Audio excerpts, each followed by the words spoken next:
I've been so alone ever since I left the tribe. That's just how it goes, cause I like the lonely vibe. Yo, what is up guys, SurgicalGoblin here and welcome to this new episode. In today's video I will be analyzing the CCGS matches. I played 2 matches today and I won both. Maybe you already knew it, but in today's episode I will be going over the replays and I will share my how I was thinking during the game. And a bunch of other stuffs, maybe when I committed or when I didn't commit. I think it will be interesting to go over the matches. Sorry if I'm sometimes not coming out of my words. I'm pretty tired. Yesterday I didn't upload as well, but I really wanted to upload for you guys. Just because this just happened. Tomorrow will be the balance changes, so I don't want to lose these replays. I bet most of you guys already seen them. If you didn't, that's cool as well. If you did, definitely stay watching because I hope you can learn from this. But the first opponent was Royale, which is QW YouTube. He's a really solid player. As you can see, look at his challenge cards. That's insane. And then my second opponent was Nemsensei, which is a really solid player as well. I actually faced him in the finals of ESWC Winter. I beat him back then, and as you can see, I managed to beat him 2-0 again. The first matchup, not the easiest matchup, but I would say 50-50. And the last one, I definitely had a better matchup, but I will just go over them anyways. So let's hop into the first match. This deck is a really solid deck.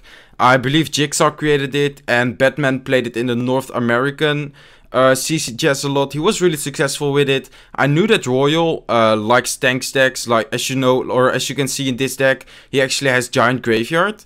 So I start off with splitting skeletons. Look at my hand. I have 2 spells. I have the Bedram and the P.E.K.K.A. And I don't really want to just send in a lonely Bedram just like that, because as you can see, he has a Night Witch in his hand. He can just get a Night Witch off that. So I actually decide to zap the tower, I believe in a few seconds, and then I'll drop my baby dragon in the back, which allows me to either defend or attack. But if he doesn't respond to that, I'm just gaining elixir from that. So here I will drop my baby dragon once I'm at 10 elixir, as you can see all the way in the corner, and he's forced to respond, so he drops his executioner. So right now I'm getting a bit more information, like what deck he has. He could be using Graveyard, he could be using Hawk Rider. So I decide to send in a Bedram in the other lane. Let's say he had skeletons or whatever. I was not able to zap that over there, but I was definitely just looking what he has. Like, I'm trying to find information right now. And I send my Dart Goblin. I surrounded the Executioner with skeletons. The Dart Goblin fully cleans up the Night Witch, no problem. I zap the left side tower, knowing that the Dart Goblin will clean up the right side. Or almost right side. I guess one Spear Goblin with like almost no HP. And he goes with a graveyard, kind of a strange graveyard, and he zaps my goblin gang, but the zap doesn't kill the step goblins, which is really key for defense for me. As you can see, he barely dealt any damage. And right here, I think I will lightning right here. Yeah, I will lightning, knowing that he spent quite a bit of elixir. I guess he's up right now because I committed, but look at the damage I'm getting. Really, really solid damage for sure. And right now, I think he's looking to play with a giant in the back. I haven't revealed my P.E.K.K.A. yet. I haven't revealed the P.E.K.K.A. yet, sorry. And right now is the moment. I'll drop it all the way in the back. There you go, a P.E.K.K.A. versus a giant. That's just like a really good trade. I mean, the P.E.K.K.A. for the P.E.K.K.A. it's no big deal. He does support it pretty good. I will drop a Dart Goblin trying to snipe, but he actually poisoned. So he goes like really, like he really commits a lot of elixir right here. I decide to drop a baby dragon to support. As you can see, like it will splash on the giant. Let's say there are bats or anything there, it will splash on the bats as well. I actually managed to cycle a Dart Goblin, which is really key. I barely take any damage, and I have a good counter push right now.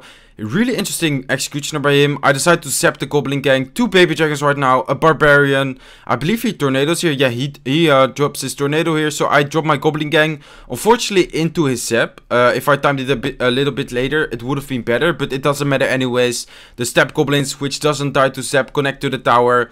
The baby dragon and the Dart Goblin are able to deal so much damage, are able to finish the tower. As you can see, that's good game. I give him the good game, he gave me the good game. So game number 1 is in the back, and right now I wasn't really like I wasn't really thinking about switching right now, just because this deck is really solid overall, and I know he likes tank stacks. I actually talked with Royal after the matches, and he told me he was thinking that I would switch because I'm a really versatile player. So as you can see, this matchup is in my favor as well. I had the P.E.K.K.A. deck again. He decided to use a Golem deck this time. And I believe I will just start off safe again by splitting the skeletons in the back. And then drop a Goblin Gang in the back. But I'm not sure what his opening play is. Maybe a Mega Minion looks like. Let's see. Looks like he's holding on to his Mega Minion. I believe I'll drop my Goblin Gang in the back, splitting. And right now, I could be either playing the same deck, because I showed these cards in the last battle. But I could also be playing 3 Muskies. But right now, I'm kind of forced to drop my Baby Dragon. So he probably knows it's the same deck at this moment. So I actually decided to Lightning his Collector, because I really don't want him to have an Elixir advantage in this matchup. Just because he is able to, just keep spamming troops. If he has an Elixir advantage, he will go with a Golem. And the support troops will be really hard to stop. So that is why I Lightning his Collector in this matchup. Pretty early Golem by him. I'm not sure if if I agree with that play. I actually give him the thumbs up, because I know it will be pretty easy to defend. We are not in overtime yet. He will probably not be able to support it as much as in overtime. So I'll just drop my P.E.K.K.A in the back, going into the same lane obviously. I'll drop my Dart Goblin to snipe away. Sorry if something is in the way. I don't think it's in the way, by the way. I dropped my Baby Dragon as well, and I had to zap. As you can see, the Dart Goblin was actually locked on the Golem tanking, which you don't want. The Dart Goblin is mainly to snipe away the bats. So I had to zap in defense, but as you can see, I'm up 1 elixir. We didn't took that much damage. Of course, he dealt some solid damage, but not that much. Right now, I'm ready to either punish his Collector if he goes, but I actually decide to keep the pressure up. He sort of overcommits on defense. He says oops as well, because he drops and his skeletons and his Baby Dragon just for a Dart Goblin, or just for a Goblin Gang again. I can just easily respond with a Dart Goblin, and I will probably support it. Yeah, I will support it with a Bedram and a Baby Dragon, I believe. And as you can see, the Bedram is not connecting, but still the Baby Dragon, the Dart Goblin, he's forced to tornado and drop his skeletons, which is like, I know he just spent a lot on defense, elixir on defense. So as you can see, I'm up quite a bit. I decide to keep the pressure up. He again is forced to drop a Baby Dragon, which you really don't want to do in defense. And I just have him in an awkward cycle right now. He decides to pump up, which is risky. I guess if he could defend right here, he's actually able to get a really good advantage, but I zap the Night Witch, the Best, and the Tower, which allows the Bedram to connect.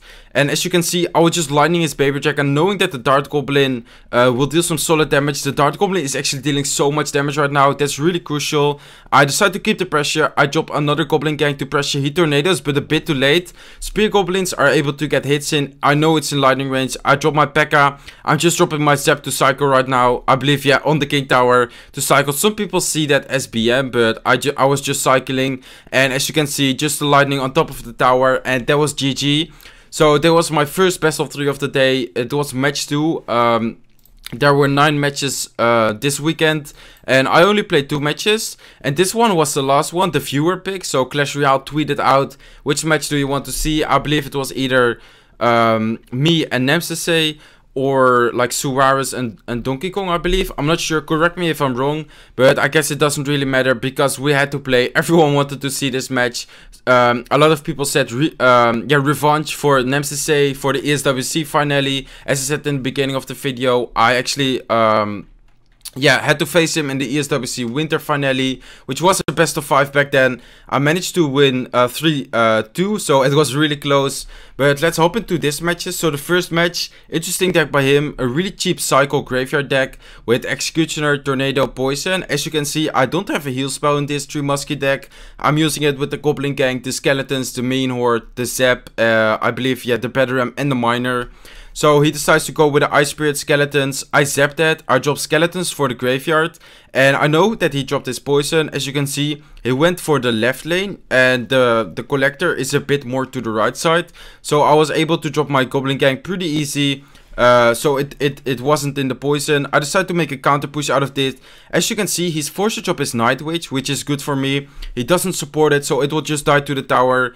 I will pump up. I believe I do zap the Goblin or the bats. I was a little bit stressed about the bats dealing a lot of damage, so I zap a little bit late. I still take some damage. Maybe I should not have zapped over there. But as you can see, I'm building up my elixir advantage, which you always want to do with 2 Musketeers.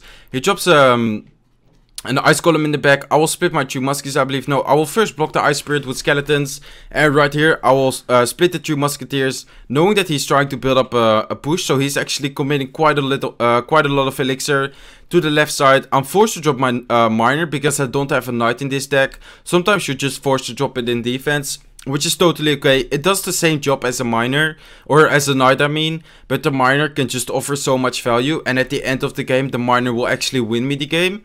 But we're not there yet, of course. So he goes again with the ice golem. He has his graveyard. He has his poison ready. I believe he poisons. Yeah, there you go. And as you notice, it's just a really small detail. But I keep placing my collector a bit more to the right side of in front of the king tower, which just allows him not to poison that easy. I should have zapped his skeletons right here and the night witch. I didn't, which was a mistake. But I decided to pump up again, just to keep pumping up, trying to build an elixir advantage. I believe I'll just drop a Goblin Gang to clear, to kill his Night Witch, or I split 2 Musketeers, I'm not sure. Yeah, I'll actually split 2 Musketeers in this situation, because they will get value. They will kill the Night Witch. I keep my Goblin Gang for his graveyard. Here, I kind of make a mistake, because he poisons, and I drop a Bedram into the poison. So it's really easy to stop the Bedram right now, because it's already damaged. He has a really nice prediction on my miner with the skeletons, and right now we're not really dealing much damage. But we do have the collector, and I drop another collector. So right now we're really dependent. I actually dropped skeletons into his ice column, but he dropped the executioner. Really good tornado for him right here. I dropped my miner a bit too late, so I was forced to drop my Goblin Gang as well. I would say it's an overcommitment right here. He really wants to get the tower, so he poisons. Right now I do 1 more collector, so I have 3 collectors right now on the field, which is insane. But I still need to come through his defense, and his defense is just so solid. He's actually able to cycle graveyard, so right now I need to skeletons, miner in defense again, which I don't really mind. Like, you can use your miner offensive, but in defense it's good as well. And right now I believe I will go with a Bedram on the left side. I make a mistake by placing my main horde as well, knowing that he has execution in cycle. He will get some value over here, but still, I know I'm up in elixir. I mean, I had three collectors, so it was pretty obvious I was up in elixir. So I'll drop my Rem as well to keep the pressure. I zap his skeleton. Sorry guys, it was so intense, by the way. The Rem connected, the spear goblins are locked on. He does tornado, but one spear goblin chose his spear, and that was a good game. So that was the first game of this best of 3, and right now I wasn't really sure what to play. I was thinking about these decks, and I noticed that Nemsensei didn't play lock in most of his decks. So I actually decided to play this lock bait deck with the tornado and the rocket. And as you can see, he again didn't have lock in cycle, or not the cycle, I mean, just not in his deck in general. So that's really a good matchup for me. So I wish him good luck, the thumbs up as well. And right now I believe I will just start off passive with a Dart Goblin in the back. Or maybe aggressive, because with this deck you really can be aggressive. Especially before overtime you're able to outcycle. I actually decided to wait. He goes with a miner and a zap. So I believe I will go with a knight and a goblin barrel, or just a knight in the back. Yeah, I will just slowly build up and drop a princess, because he will drop his giant. So I know the princess will be going in the other lane. Eventually it will either lock on the tower, or it will kill his support troops, which is really key. I really like the crowd control of this deck, because the Dart Goblin and the princess both have an insane range. I know that he doesn't have anything to support right now. I believe he actually does. Yeah, he does drop a Night Witch, but the Goblin Gang and the Knight is able to finish that finish that off pretty easily. I will drop a Dart Goblin defense just to clean it up. I just want to make sure I don't take any damage from the bats, just because the DPS is so insane. And right now I know that he doesn't have Zap in cycle. I know that he doesn't have Fireball in cycle. So there was a really good moment actually. He drops and his Mecha Man, and he drops a miner, and this was just a moment where I outcycled him. I don't know, like it was just a really crucial moment in my opinion, just because I was able to outcycle him. He was forced to drop his miner defensive, which is fine, but in that situation not at all, because he can answer the goblin barrel in a different way. So pretty well played by me, if I say so myself. And he drops his baby dragon. I'm up in elixir, as you can see, so I can just drop my Dart Goblin behind the tower, and he's constantly yeah, forced to respond to those. As you can see, I will go with another knight. I actually go with a prediction right here. Well played by him, but the Dart Goblin is still locked on. Look at the Dart Goblin. The knight was tanking, and that's just insane damage. I can just cycle locks right now and rocket, but I don't need to. I will throw a barrel, or he drops his Goblin gang, so I drop a princess defensive wise. Pretty good push by him right here because he has the miner to snipe my princess.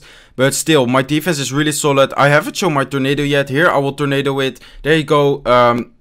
Giant towards the middle. The Mega Main is being killed by one Spirit Goblin and the tower. I throw in another barrel to keep the pressure. He doesn't have any elixir, so the tower goes down. And right now he actually goes with a giant, I believe. Let's see. Yeah, there you go. He goes with a giant. I think he will go with a miner to snipe our princess. There you go. He drops his miner as well. But with cycling back to our tornado, here you have it. We have the tornado and cycle again to kill that one bat and to kill the giant. The knight is still alive, and this was GG. So in my opinion, the deck, yeah, how do you say that? The deck picks, I guess. The deck picks, which I, yeah, the deck I picked. I think the deck picks were pretty good, in my opinion, and the matchups, because of that, because of my deck picks, were really good for me as well. So I hope you guys enjoyed this episode. As I said, I'm pretty tired, so sorry if I didn't come out of my words, of the commentary was a little bit bad. It's also pretty hot right here. I don't know if you guys can see that, but sorry for not uploading yesterday, by the way. But I hope you guys enjoyed this episode, and I'm definitely excited to keep playing in the CCGS top 8. And I will go either next week or June 22 to California to compete live there. So I'm definitely really excited. Tomorrow the balance chases, so I'll definitely make videos on that as well. They're actually doing sneak peeks as well with new deck slots. Also, I believe you have 4 new cards, so I'm definitely really excited for that. I hope you guys enjoyed this episode. Again, sorry if my commentary was a bit bad, but I'm pretty tired. So smack that like button. Don't forget to subscribe if you're not subscribed to my channel yet. And I hope to see you in one of my next videos. Bye.